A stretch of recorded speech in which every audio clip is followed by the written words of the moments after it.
और ये तो बताया नहीं कि वहाँ पे भी एक जटाधारी भी बैठे हुए हैं, वो आएंगे तो फिर क्या करोगे, है ना। पर वो लीला है ना। तो माँ गई स्नान करने के लिए, गणेश जी द्वार पे खड़े हो गए और हाथ में वो शक्ति दे दी माँ ने कि जो भी आए तो उससे इससे मार भगा देना सबको, जाओ। होता है ना सिक्योरिटी गार्ड के हाथ में मोटा डंडा दे देते हैं। तो जब शंकर जी आए, लीला है, सब गणों को मार भगाया, गणेश जी ने सब आगे चले गए। तो कहीं ना कहीं अहंकार जो है ना, वो जो पहले वाला जो अवतार हुआ था गणेश जी का, वो गणेश जी को अहंकार सवार हो गया कि मुझे शक्ति प्राप्त हुई। ऐसा भगवान शंकर जी ने फिर एक्सप्लेनेशन देने की कोशिश की कि पार्वती, ये जो हमारा बालक है जो अब गजानन बन करके लोगों के विघ्न को दूर करेगा, लेकिन कहीं इनके ही मस्तक पे अहंकार जो है सबसे बड़ा विघ्न बनकर सवार हो चुका था। और क्योंकि ये सब भूल गए थे फिर मर्यादा बड़े छोटे की, कई बार कई ऐसी भी कथाएं मिलती कि ब्रह्मा जी की दाढ़ी नोच ली या उनको बुरा भला कहने लगे त्रिदेवों को। कई जगह तो ऐसा भी मिलता है कि भगवान शंकर जब फाइनली वहाँ पे है तो उनके साथ भी कुछ दूर संवाद हुआ।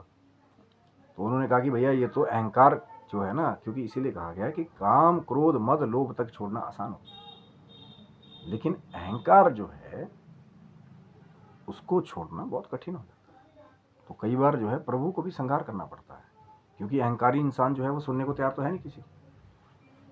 इसीलिए तो सबसे खतरनाक है ना कि जब अहंकार सवार है कि मैं ही मैं हूँ, मेरे अलावा तो आगे कोई है नहीं, तो फिर उस मैं को शांत करने के लिए कई बार उसका संहार भी करना पड़ता है। और ये शुरू से देवी त्रिदेव ये करते आए हैं शुरू से कि किसी राक्षस को भी अहंकार हो गया तो उसका संहार कर दिया, क्योंकि अपने अहंकार में सवार होकर कई बार वो मर्यादा का बहुत बार उल्लंघन कर देता है, बड़े छोटों का फर्क भूल जाए, किसी का भी दोष कर दे, किसी को भी चलते फिरते हानि पहुंचा दे, तो ये चीज़ें जो है वो भूल जाता है कि कल को आगे चल के इससे मुझे नुकसान होगा। और कहीं ना कहीं गणेश जी के अंदर भी वो एक अहंकार था, गणेश जी के पास शक्ति भी थी, क्योंकि वो माँ जगदम्बा के शरीर से उत्पन्न हुए, लड़ने की वो क्वालिटी तो शुरू से है ना। और माँ ने शक्ति हाथ में और दे दी, पर फिर वो गए कि चाहे कोई भी आए, फिर कोई मान नहीं, कोई सम्मान नहीं, बड़ा आया छोटा आया, बस आप देखिए अपनी ड्यूटी का पालन कीजिए, लेकिन सबका सम्मान रखना, बड़ों का छोटों का मर्यादा रखना भी बहुत ज़रूरी है। तो फिर जब शिवजी आए, उनके साथ भी संवाद हुआ, तो यही कारण दिया था शिवजी ने कि मस्तक इसीलिए काटा गया गणेश जी का पहले वाला, कि अहंकार उनके मस्तक पे सवार हो गया था और कहीं ना कहीं वो अपनी मर्यादा का बहुत बार उल्लंघन कर चुके थे।